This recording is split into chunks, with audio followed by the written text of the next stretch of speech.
Welcome to 2023, and welcome to another year of great conversations where we marry education and technology. Welcome to another year of Edtech Monday. Now, if you're wondering what Edtech Monday is a platform for Edtech entrepreneurs, education stakeholders, and government representatives to facilitate critical conversations on the use of technology for teaching and learning. The show is an initiative of the MasterCard Foundation's Regional Center for Innovative Teaching and Learning in ICT, and it's part of the foundation's strategy to find solutions to Africa's youth employment by closing the gap in access to quality education and advancing the integration of technology in education policies and practices across Africa. Edtech Monday builds on the foundation's Young Africa Work strategy in Ghana with the vision of harnessing opportunities to shape the future of work and to create an inclusive economy with enhanced resilience for young people, especially women, by 2030. The MasterCard Foundation has partnered with MEST Africa to bring you Edtech Monday, which airs on the last Monday of every month, and you can catch the show live on 9 a.m. on the City Breakfast Show or watch it live on Facebook via City FM or City 97.3 FM or MEST Africa. My name is Nathan Carr, and I'll be moderating this session. Today we are talking mainstreaming hybrid models of learning. Now, we do know that in Sub-Saharan Africa, the area contains or has the world's biggest, fastest growing population of school-age youth, with only 8% attending university. Now, if you go by this number, around 20% of children in Sub-Saharan Africa could be excluded from schooling by 2030, indicating a likely decline in the quality of education. We know what COVID did. COVID had a massive impact on education and training across Africa. You had about 250 million learners at various levels getting affected. And then we had to try and do e-learning and all of that, which is great, but there's a challenge of data and all the related matters. And so today we are discussing the mainstreaming of hybrid models of learning in Ghana, and my panel will be sharing their thoughts on the medium to long-term actions that Ghana needs to adopt to effectively use technology to build resilient education systems, digital skills, and to leverage edtech ecosystems to build capacity and implement adaptable policies. I've got three people who know their stuff really, really, really well. First up, I have Abba Brandful Ankra, who's head of preschool at the Vine Christian School. Now, Abba is presently the head of preschool at Vine, and Vine is an international curriculum school with a multicultural environment with a focus on training and raising Afrocentric world leaders for the coming generation. She holds an MA in Educational Innovation in Teaching and Learning from the University of South Wales in the UK, a postgraduate diploma in Education from the University of Cape Coast, and a BA in Geography and Resource Development from the University of Ghana. Abba, thank you so much for joining us. Good morning. Welcome. Good morning. Thank you, Nathan. Great. My second panelist is FJ Carver. He is the Chief Operations Officer, TechAid. Now, like I said, he works for TechAid. Now, TechAid uses ICT to improve education, to support youth development, and to facilitate health delivery.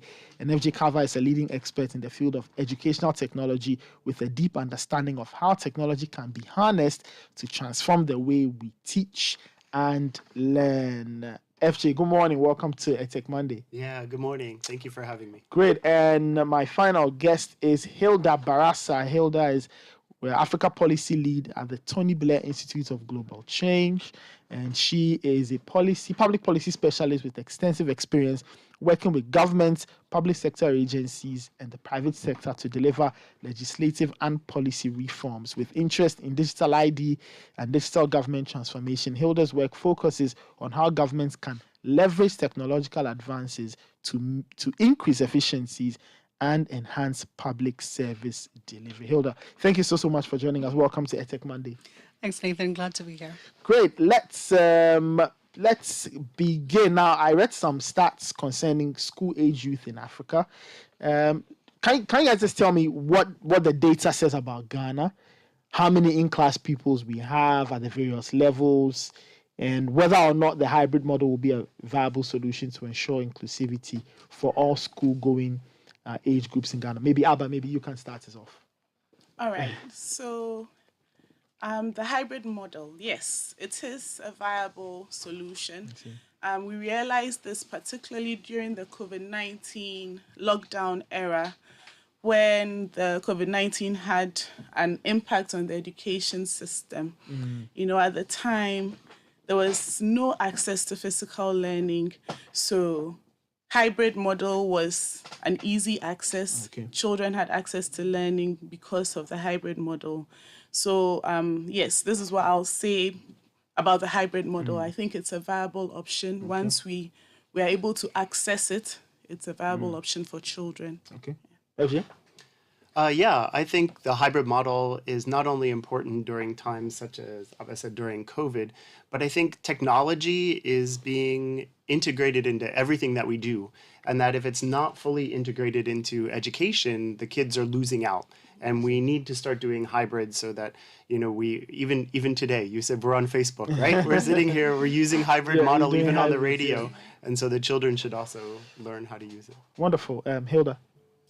Yeah, really have to agree with what the other panelists said. I think particularly when you look at the statistics in Ghana, Yes. when you think about educational attainment and the fact that you have, at the primary level, you have about 71% of the students actually completing like primary education. But as it progressed to junior high and to senior high, the statistics actually become quite shocking. So you have, The numbers begin to drop. they begin to drop quite significantly, and this has an impact on obviously like attainment levels, education attainment levels for students. So when you think of foundational numeracy, foundational literacy skills, a hybrid model can actually allow the country to significantly bridge that gap and enable particularly even students who are out of the formal education network to still gain this really critical foundational skills. Okay,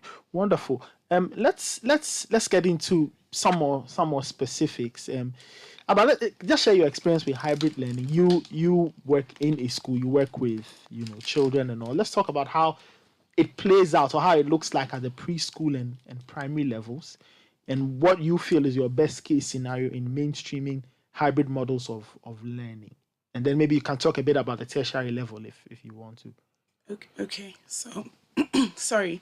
So personally, I've experienced hybrid learning at all levels.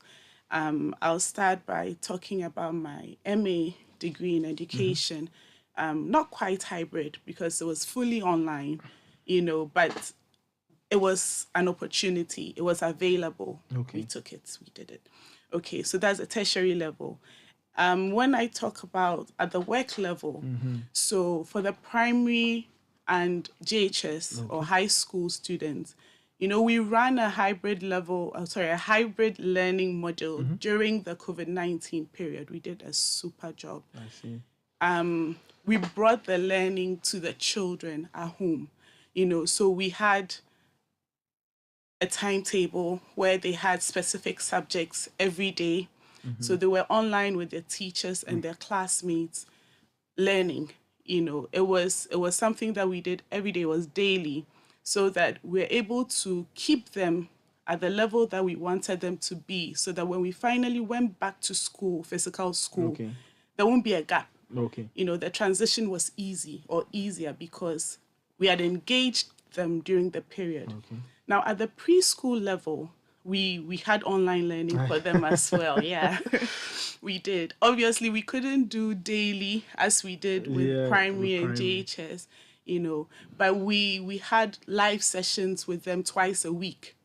Okay. Now, prior to these live sessions, we sent materials to parents. I see. Okay, so worksheets, videos, pre-recorded videos by the teachers and videos that were available online. So we sent these based on the topics that they were supposed to cover. Okay, so we send these to parents.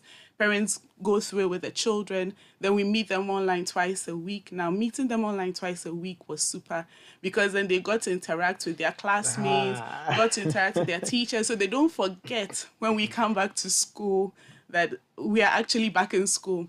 So when we came back to school, the transition was easy, because we had kept them learning.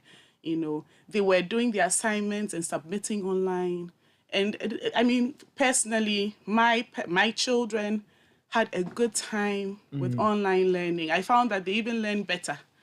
You know, they learn better when they were engaged that way. And I think it really helped. One thing that we did as a school too was we opened it up.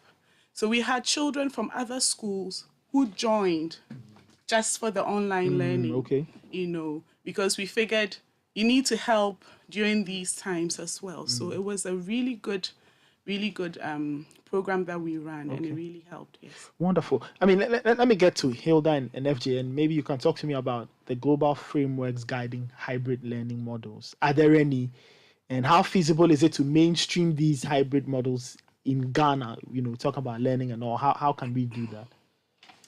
Yeah, so I think it bears mentioning that globally governments are faced with sort of like a trilemma when it comes to A trilemma, Yeah. three-sided problem. a three-sided problem. So governments are trying to figure out how do we deliver quality education at the right scale, so you know you're not leaving any child behind, Okay. and at a cost level that is not a burden to the exchequer. So that's the education trilemma for it. Okay. At Quality, scale, and cost. quality, scale, and cost. So at the Tony Blair Institute, we've come up with our own minimal viable education framework to address this trilemma. So essentially, we're looking at a system that addresses the administration of a school at a local and regional level, looks at the experience of learners and teachers, also looks at the technical infrastructure for the school itself, and then also looks at the parent and care engagement, because this kind of learning happens within an existing ecosystem.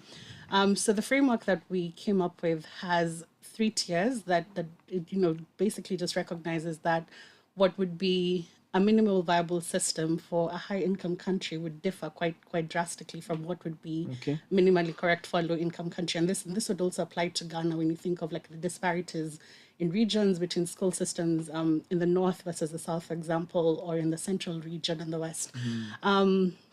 So Ghana would fit sort of like at the tier 1 level of that minimal viable framework. So here we're talking about integrating technology, and it's not just about like taking technology and giving it to students and saying run with it, but it's how do you build the supporting infrastructure that can actually support learners to be able to adapt to that particular system. So we're still talking about what would be more of a high level of centralization, grouping schools, working at a local and regional level to ensure that delivery is done well, creating like a support system for the teachers who are delivering the hybrid learning model to students. So particularly where you have teachers who are low skilled.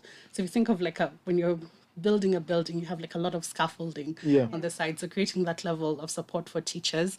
And then also focusing on the fundamentals for we're trying to get the basics right. How do we get the fundamentals for reading, for math, for science, right, at that particular level? And obviously at this particular level, connectivity is important. So you have to get that right as well at that level. So it's you're thinking about it as a marathon and not a sprint. So there's a lot of investments that would be required at this particular level. But as you cascade and move to tier 2, where it becomes about building on that basic foundation, and then sustainability when it comes to tier 3, you've laid the right kind of foundation for the system to thrive. FJ? Yeah, so I love Hilda's response. Thank you. That's great. So I work for a company called TechAid, and we deliver technology solutions to empower. And it's really about empowerment. And to address some of what Hilda was saying is that the technology company I work for is we don't have a global, we had a very local approach. And using the problems of Ghana, we designed a new product called Asanka. And Asanka is a little bit of the hybrid that we were talking about, trying to reach people where they had no technology. And it also develops with what Hilda was saying about the scaffolding and the teachers. We have something called the TechAid Certified TechAid Training Network, the TCTN, TechAid Certified Training Network. That is the teachers to help build that infrastructure and make sure that they're certified and trained in all of these technologies. And I also loved what you said about inviting the other schools in and getting more of the kids involved when they didn't have access, which I thought was really, really great. I also noticed that there are just there's a couple other barriers that we found, which was a lack of digital literacy and a lack of support for the educators. Not only local support, but national support. From the governmental level. That there's a lot of lip service being said to it, but not a lot of action around it. Yeah. Wonderful, wonderful. Let's move the conversation on now. Now, this question is for the three of you. Let's talk about the major challenges that are likely to hinder a successful implementation of hybrid education, and what you feel education policies need to look like, or in terms of changing and adapting in order to facilitate a hybrid model of learning. I don't know who wants to Okay, go I can first. start. Yeah. All right. So I think one of the major challenges is access to data, internet, access to devices that will actually help the children. So you mean that internet access? Yes, internet access. Okay. And then the devices. Yes, and then the devices. Okay. And also the cost of internet. The I cost of see. the internet here. So those are the major challenges, or you feel that Yes, I feel like there are others, but for me, these are the major ones. There's also the problem of supervision during the hybrid learning, depending on the level of the child. There should be supervision from home. Yeah. Then there's exposure to excessive screen time. The excessive screen time comes with its own challenges. So if it's not streamlined, it becomes a challenge. Then there's also the problem of inclusivity, especially with learners that may have special education needs. Okay. As to whether they are being included in hybrid learning. So for me, these are the areas that if there's some policy should be built around these areas, how to make these things better. And then it will work. Not to speak against my panelists, but internet is important, but I don't think it's necessary. The Asanka device that I was talking about doesn't need internet to actually function. And so I think that's part of a solution set. It's more of a combination of things as opposed to one or the other. I also think, though, there does need to be like a curriculum alignment and quality assurance. Right now, the GES has a curriculum. They just redid the JHS curriculum. They're redoing the SHS curriculum. And having a mindset of a hybrid approach would be better. We do these Yamaransa labs out in the middle of really remote areas, and we blend using our makerspace. We blend the GES curriculum with the makerspace curriculum. So essentially, we're teaching the teachers how to use the 3D printer to teach chemistry, right, by making molecules and things like that, how to blend the curriculum using the technology to reach the educational outcomes they want to. And I think the last thing is what we've all been saying, equip the teachers with these digital skills. It's not just give them a laptop and say, okay, run with it. It's how do you use the laptop to actually train the kids so that the kids can improve their BEC scores, that the kids can improve the WASI passing rate. Great. Hilda, maybe you can talk to us from the policy point of view. What needs to change if we are to facilitate this hybrid model of learning here in Ghana, maybe in a place just like Ghana? Yeah. I think not to keep harping on the point. Connectivity is an issue, and it should be recognized, because you have 81% of learners who don't actually have access to the internet. And I really liked what the government did during the COVID period, that, they recognized the limitations in connectivity. So they contextualized how they were delivering hybrid learning using radio, using radio, using TV, Television, where it was available. So it's important the to also learning channel. Exactly. And I think that when we tend to think about how we incorporate education into things, we all want to rush and get like the creme de la creme, the most high-tech kind of education. But you also have to realize that no tech is also low tech, and being able to tailor it to your country's situation. I think that learning how to join those dots, particularly when you focus on the experience of learners and teachers. For teachers particularly, who may even view technology as a threat, you have to take them along on the journey. So it's about reskilling and upskilling teachers and ensuring that technology is incorporated both in their training at the teacher training level and also in delivery. And for learners, Nana was right, that there's an element of continuity of learning, right? So how do you create awareness for parents to be able to do that?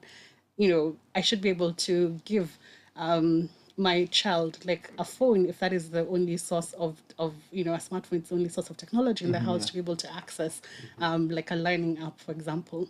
And then lastly, I would propose the idea of a digital learner ID.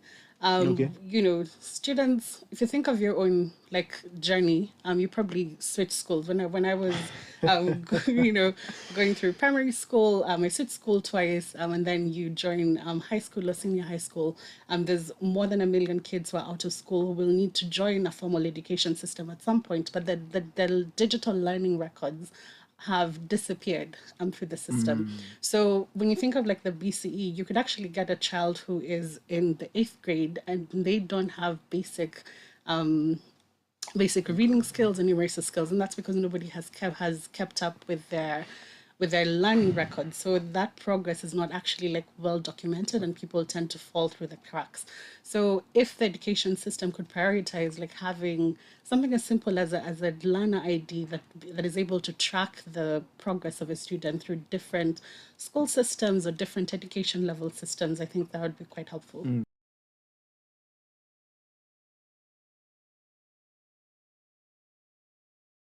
Wonderful. As you were giving your answers, a few things jumped out. You're saying that, learning has to be learner centric, accessible, inclusive, and all.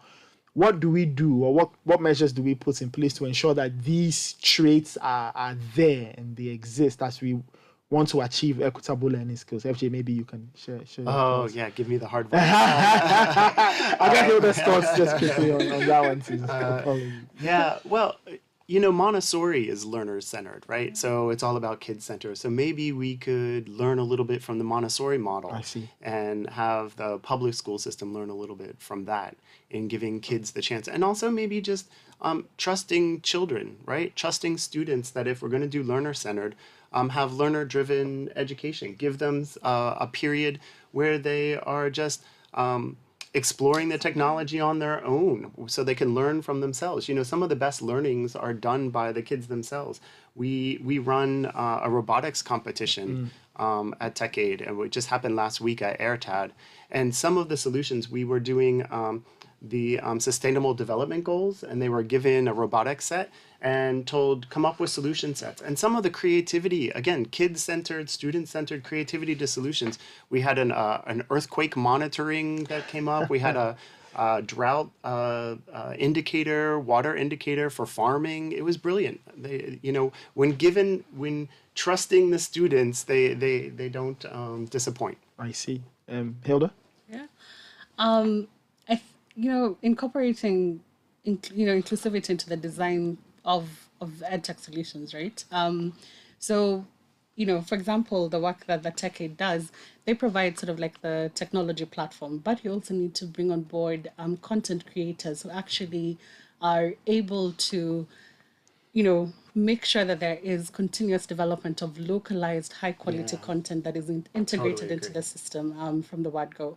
And then we also can't shy away from issues of funding, right? Yeah. The Ghana government has, spent a significant amount of money on education, but when you look at it statistically, it's actually dropped from 7% as the share of GDP back in 2012 to just a mere like 3.8 or 4% currently. So you have to think of the long game, right? You have to actually invest and put money into developing these systems, investing in the infrastructure and getting it right at this particular level if you want to be able to sustain it. And beyond even sustaining it, it's creating an environment that can be able to attract investment from the tech aids of this world, from other NGOs or private sector partners, to be able to move it forward. Great. But let's talk about what the different stakeholders need to do. Right? You run a school, so you interface a lot with entities like the GES, that kind of thing. So what do you think that the major stakeholders need to do? Policymakers, GES, school leadership, teachers, students, all these people. Okay, so I think that everyone should have in mind who the major stakeholder here is, and that's the learner. That's the learner. Okay, so everything that we do is centered around the learner. So if we don't have an idea of who the learner is, then it becomes a challenge, right? Okay, so for the stakeholders, they must focus on the learner. They must create an experience where, regardless of what kind of learner we are dealing with, they are actually gaining something meaningful. Okay, so we have different types of learners. We have learners like me who, until we've manipulated what we are learning, we haven't learned. We have learners who just need to see. We have learners who just need to hear. You know, we have learners who will not do well in the hybrid space because they need to have physical contact with classmates, with teachers to be able to learn. Okay, so for stakeholders, we have to have in mind who the learner is and how to help the learner. Then we have those with maybe special needs, Exactly. We have learners with special education needs. And with the special education needs, it's a broad range. You know, so what will work for one child will not work for another. So we need to have all these in mind when we are drawing policies, you know, to make it work. Great. Let's a bit on, for example, parents. Okay, what do you think they can do as we talk about this hybrid learning? You know, all of that. Just from your experience, what you feel? What do you think that parents say? What they can do? Okay, so parents, apart from provision, because the learner needs the resources to be able to learn. There also has to be the supervision, you know, the monitoring, because sometimes you find that there's that gap. I've given you what you need. That's it. And that's it, you know. But are we supervising them, making sure that, because the internet is broad, you know, but are we making sure that they are doing what they need to do at the time that they need to do it? How are we guiding them? How are we molding them, shaping them with what they're supposed to be learning? So for me, I think that's the major role that parents need to play. We provide it, but we also monitor, we supervise to make sure that everything is going on the way it should. Okay. Can I jump in real quick? Yeah. I love that response. Not to promote TechAid, but at TechAid.global, we have a blog. And on the blog, we write to parents, to proprietors, to teachers, and to students, those 4 categories. And we try to help educate, like, what should parents do? It's nice to talk about it, but we have sort of, okay, what do you do with screen time? Some of the topics are like teachers, how to manage the first day of your classroom, proprietors, how to organize teachers and your physical space, and parents, like what to do when your child wants a tablet. Is that okay? How to use it? Great. Can you just talk to us about key partnerships that may be required to ensure that we can successfully implement hybrid learning models? And why do we need these key partnerships? You definitely need partnerships to be able to do it because everything works within an ecosystem, right? So tech is not the be-all, end-all solution, or a hybrid learning model is not the be-all, end-all solution. It falls within sort of like the parameters of are the policymakers on board? Are they putting in place the right policy and strategies? So the government is a key partner and a key driver for the hybrid learning model itself. In terms of like the enabling infrastructure, if you're able to segregate it from low tech, online, offline models of hybrid learning, you will look at, for example, like telcos. Telcos can be able to support like a low-tech model of education where, you know, service providers are able to use SMSs or USSD codes to be able to still deliver learning content using like a low-tech model. We also have to think of, you know, how we're leveraging sort of like the social media platforms, right? Can you be able to create, you know, the right kind of learning opportunities using like the same, you know, social media that people are using, whether it's TikTok, right? So many kids already know what TikTok is. Can you use it to deliver sort of like to support like learning outcomes in that sense? And lastly, I think a key partnership is with NGOs, for example, because there are lots of kids who live in rural areas or marginalized areas who are out of sort of like these. They live and they school in areas that are not connected to either the internet or not. And NGOs can be very instrumental in taking these hybrid learning devices to these communities and connecting them to like the wider education model. And then you also have to think of local partners, right? Content creation is really key. You can develop the technology solution, but if you don't have local partners who can build the content and upload it to your website, what you're doing would be out of alignment with like the local curriculum framework. So you have to bring local partners on board. Okay. Still listening to Edtech Monday on the February 27, 2023. If you are listening to us on the City Breakfast Show, wonderful. But if not, you can also join in via the City FM Facebook page or via MEST Africa. We are discussing mainstreaming hybrid models of learning. And I have with me Abba Brandful Ankara, head of preschool at the Vine Christian School. I also have FJ Carver, Chief Operations Officer at TechAid. And I have Hilda Barasa, who's Africa Policy Lead at the Tony Blair Institute for Global Change. All right, now let's listen to some students and their thoughts on their experiences with hybrid learning, what they feel should be improved or how it can be made better, and what's their idea of the future classroom, what they think the future classroom will look like. So I think it's all about convenience, okay? So after COVID-19, or even during COVID-19, we realized that things like church service, lectures, class, just a click away. And we are still continuing that tradition even after the pandemic because it's convenient for us. Even now that fuel prices are rising, I think it's okay to sit in your room with your kid, or as a university student, sit in your room and then just a click away, which is even sometimes cheaper than, you know, taking a bus to campus and then back again. Then again, some students find their confidence behind the screen. When there is a one-on-one class, they cannot speak. This is highly relative. Some students are very active when they are talking to the teacher face to face, but some are more active behind the screen. They would rather answer questions behind the screen and feel less intimidated, you know, behind the screen. But then everything has its pros and cons. So, of course, it does come with some pros.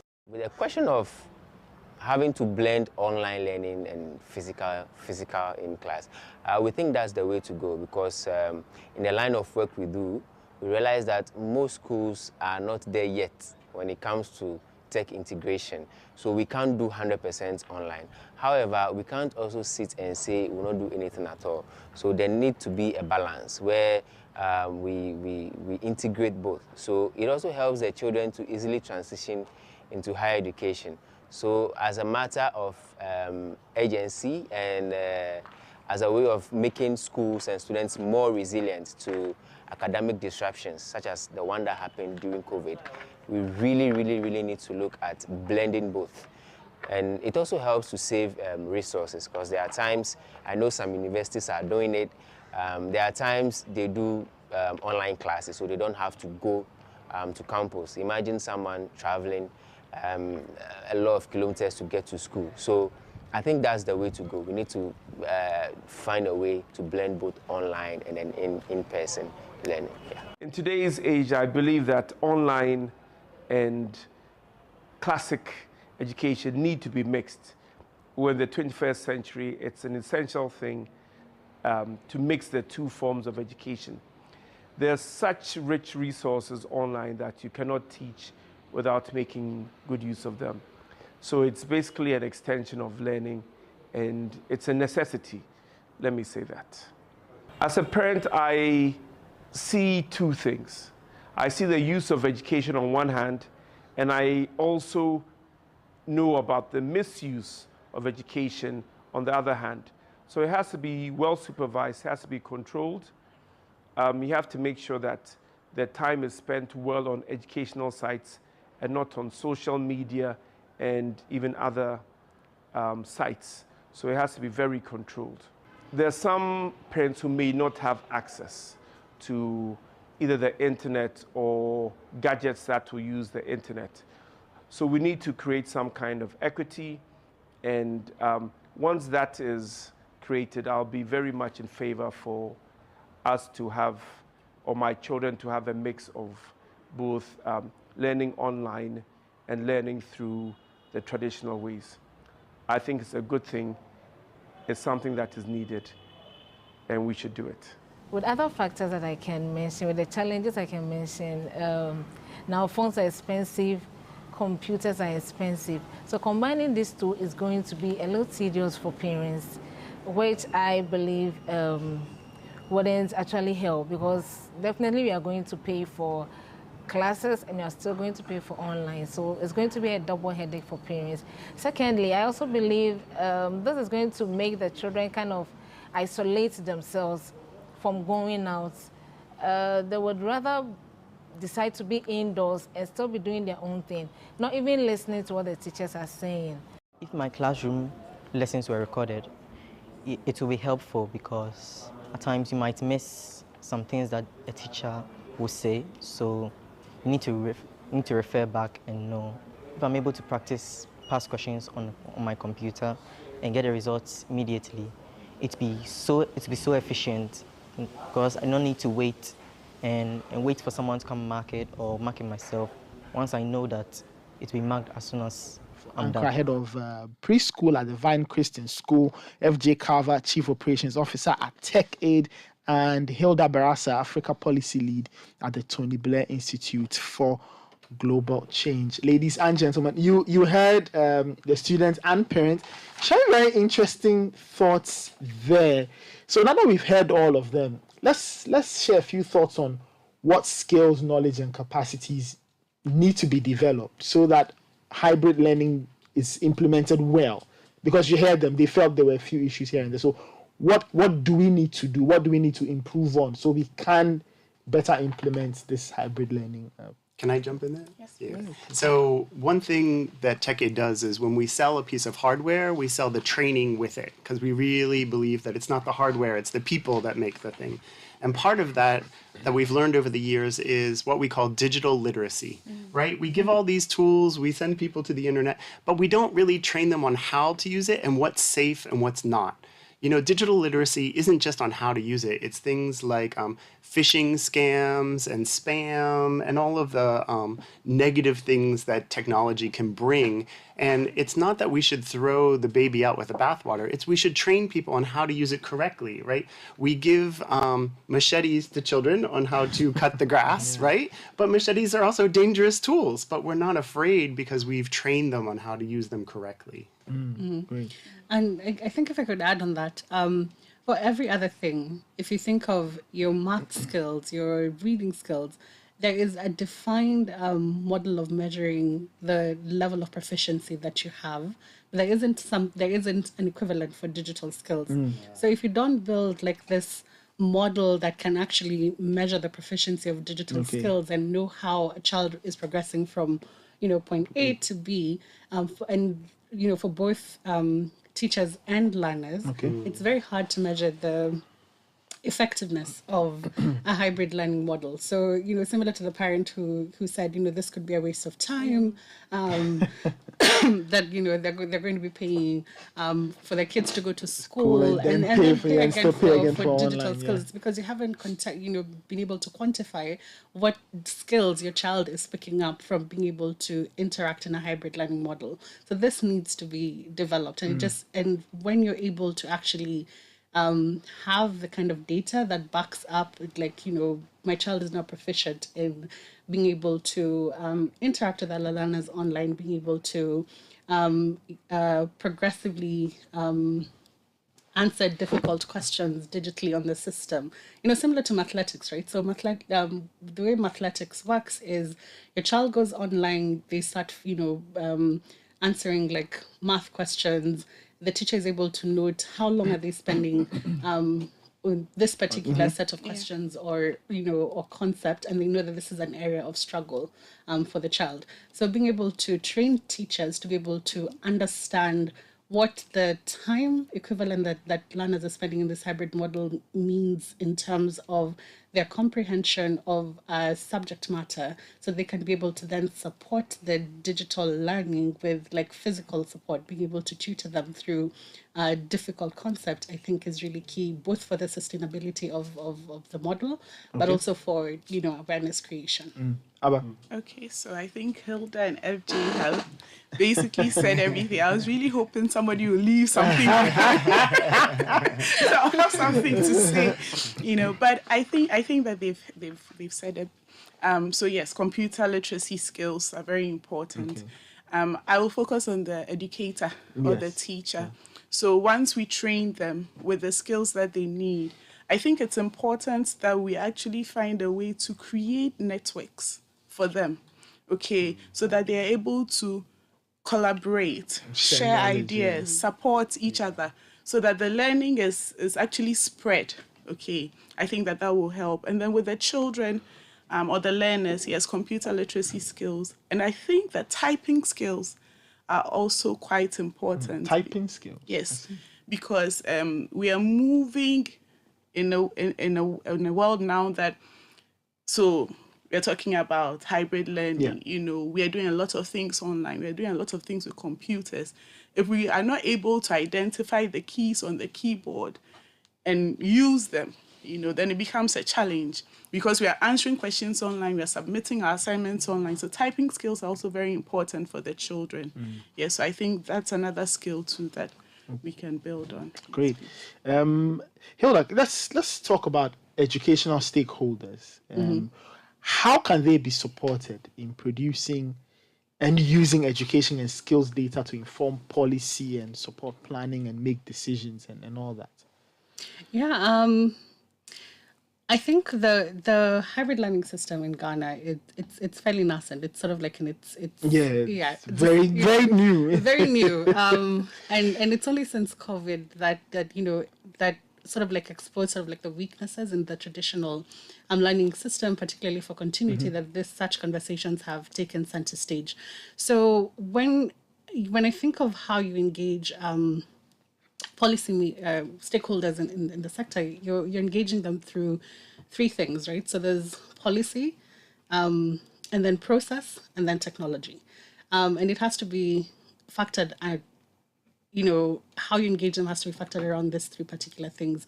So when it comes to policy, the government cannot develop policies in a vacuum. There's a lot of advocacy that's required, a lot of sense checking of ideas with education practitioners. Capacity building, particularly of teachers, as she said, you have to think about how you communicate and the kind of awareness campaigns that you use to actually make people understand what hybrid learning is, what it can deliver, what problems it solves in the community, and then also just bring on board like tech innovations to be able to scale sort of like the kind of access and impact you need to be able to create a network for all your stakeholders, from both the public, private, and funders on the other hand, and then the tech innovators as well. Wonderful. I also think there's to play off what my colleagues have said on the panel, is there's the National Teachers Council and the Ghana Tertiary Educational Commission. There are these, there are these institutions that are sometimes overlooked that are have a wealth of information that they're not engaged enough with, right? They know because they're the practitioners on the ground. And as Hilda said, and as Ada said, like the teachers, right? Let's pay attention to the teachers. Let's engage the NTC. To see what they have to say. Let's engage the Edtech to see, because they're the ones that actually are interfacing. Great stuff, guys. Let's wrap it up. Let me take just concluding thoughts. We've been chit-chatting for a while. Very insightful things I've heard. But for somebody who may have just tuned in and it's probably catching this part of the conversation, about what will be your concluding comments on the concept and just the implementation of hybrid learning in Ghana, what we've seen, and how well we can grow it to be so everybody benefits? Okay, so I'll say that hybrid learning now is the future of learning. Okay. Okay, all stakeholders must be involved with the mindset that the primary stakeholder is the learner. So everything we are doing is centered around the learner and helping them to gain the experience that they need to be able to live in the world that we live in today. Yes, so that's what I'll say. Great. FJ? Yeah, I agree. Technology is not going away. So we better learn For how to those who use thought it. it was going, Yeah. no, it's not. It's here. It's not going away. So we better teach our children how to use it. Great. Hilda? Yeah, agree with both of those things. I think, hybrid learning it's the future, right? Like FJ said, technology isn't going away, but I think the approach to how you use technology is what can make or break the system. So you have to consider hybrid, you have to think of hybrid learning and implement it within